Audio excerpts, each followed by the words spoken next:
सलाम है मेवात आपको। लेकिन एक बहुत जिम्मेदारी भरी बात कहता हूं, बात जरूरी है इसलिए सुनना। मतलब की बात सबको समझ में आती है, लेकिन बात का मतलब बहुत कम लोगों को समझ में आता है। सरकार बनने जा रही है, ढेर सारे एमएलए जीत के आ रहे हैं।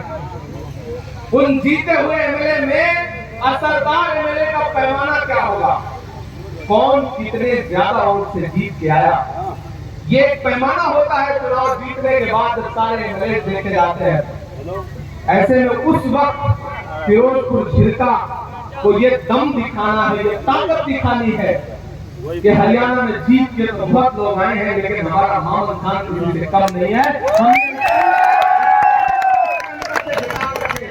असेंबली पहुंचाया। मैंने कहा ना आपसे बहुत ज्यादा बात कहने की बड़े बुजुर्ग यहाँ बैठे हैं, नौजवान बैठे हैं, माएं बहनें भी मेरी आवाज सुन रही होंगी, और कई सारे यूट्यूब चैनलों पे लाइव चल रहा है तो लोगों तक आवाज भी जा रही होगी। हार गया यार। मुझे हैरत है कि यहाँ पे भाजपा के लोग अभी भी झंडा लेके घूम पा रहे हैं। उन्हें इतना लिहाज बचा है, उनको शर्म नहीं आ रही है कि यहाँ पे जीतने का कोई मतलब नहीं है, तो घूमने की जरूरत क्या है। मुकाबला एक तरफा है, लेकिन लोकतंत्र है। आओ खाल जाना है, सारे मिलाकर के जितना पाएंगे उससे 3 गुना से तो मामन जीतने जा रहा है।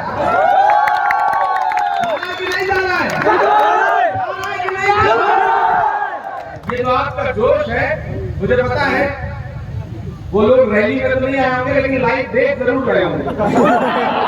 आज नींद नहीं आनी चाहिए, क्योंकि दोपहरी में तो हुजूम उमड़ के आया है। एक बहुत थोड़ा सा साया है, लगातार कितनी गर्मी है, पसीना है, नया पाने की चाहत में पुराना छूट जाता है। तुझे अपनाऊं तो मुझसे जमाना रूठ जाता है। मोहब्बत पढ़ने लिखने में बहुत आसान है, लेकिन मोहब्बत को निभाने में पसीना छूट जाता है। मेरे भाई, मुझे पता है आप कांग्रेस पार्टी से, मामन से, इमरान प्रतापगढ़ी से, मरहूम अहमद पटेल साहब से बहुत मोहब्बत करते हैं। ये इलाका, इस इलाके को खास तौर पे डेवलपमेंट की और बहुत खास तौर पे पैकेज की जरूरत है। मैं भी बैठ के मामन साहब से ये कह रहा था कि जब सरकार बन रही हो तो अभी से प्लान बनाइए कि कौन कौन से मुद्दे हैं जिसपे सरकार से लड़के अपना हक लेना है, अपनी सरकार से लड़के अपना हक लेना है। इस इलाके को तालीमी इदारों की जरूरत है।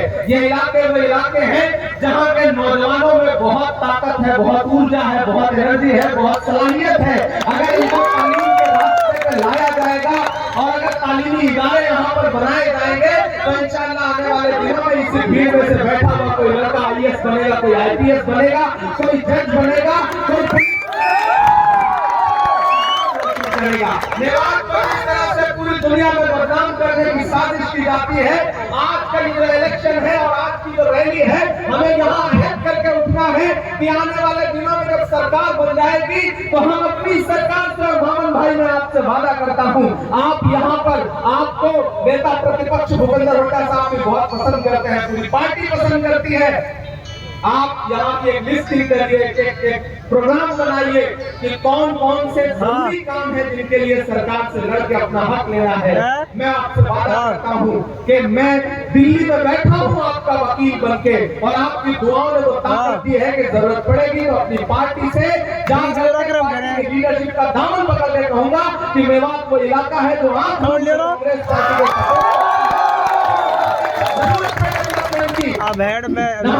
के किसी हम नशी से निकलेगा, हमारे पाँव का कांटा हमी से निकलेगा, न हम से निकलेगा, हमारे पाँव का कांटा हमी से निकलेगा। वतन की रेत मुझे एड़ियां रगड़ने दे, मुझे यकीन है पानी नहीं से निकलेगा।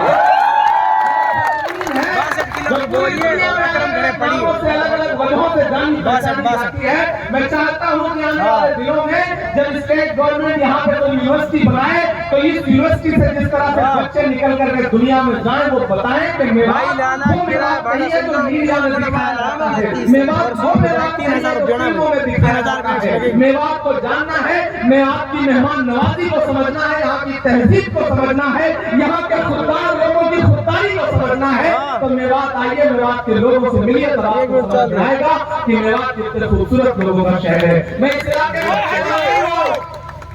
लेकिन ना जाने क्यों 1922 रुपया आपसे मेरा कोई एक रूहानी रिश्ता है।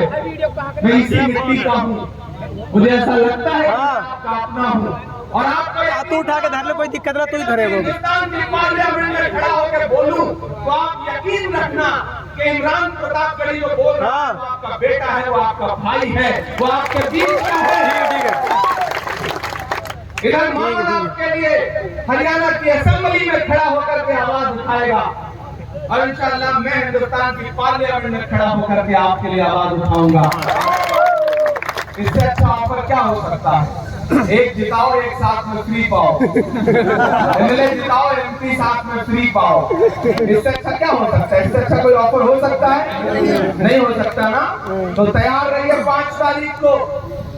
और फिरोजपुर छिड़का वालों मेरी एक बात को जहन नशीन करने का, मैं जब आ रहा था तो मुझे बहुत सारे लोगों के फोन मैसेजेस आए कि इमरान साहब आप जा रहे हैं, क्या कहेंगे वहां?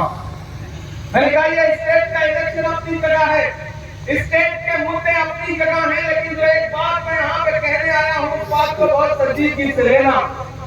मेरे भाई, सियासत में जिसका हरियाणा होता है उसी की दिल्ली होती है। बिल्कुल ऐसे ही है।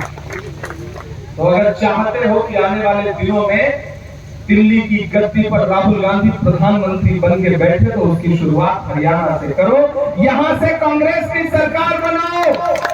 जम्मू कश्मीर में इलेक्शन हो रहा है, वहां भी कांग्रेस पार्टी गठबंधन की सरकार बनने जा रही है, हरियाणा में भी कांग्रेस की सरकार बनने जा रही है।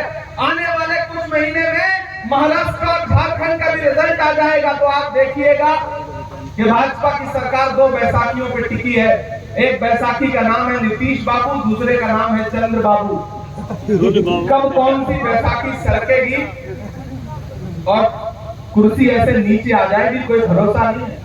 आजकल प्रधानमंत्री जी के चेहरे पे जो तनाव है वो यूं ही थोड़ी है, रौनक गायब है, सारा मेकअप गायब है। आपने देखा कि नहीं, डिजाइनर कपड़े पहनने के बाद भी चेहरे पर नूर नहीं आ पा रहा है। क्यों?